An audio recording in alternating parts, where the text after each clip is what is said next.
Привет! Сегодня в наших планах релакс в природном заповеднике Акзиф. Это место славится тем, что прибрежные скалы служат волнорезами и образуют здесь череду бассейнов со спокойной водой мягкого бирюзового цвета. Эдакие израильские мини-Мальдивы. Боже мой! Вот это мы попали!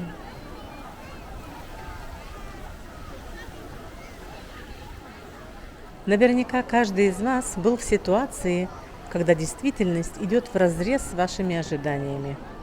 Вот это и случилось с нами в заповеднике Акзиф.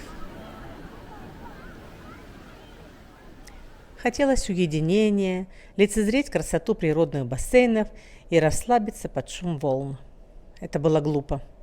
Июль-август – сезон отпусков и школьных каникул, поэтому заповедник встретил нас шумными толпами отдыхающих. Но я всегда говорю, что мы сами себе создаем настроение, и безвыходной ситуации не бывает. Не хотите видеть людей?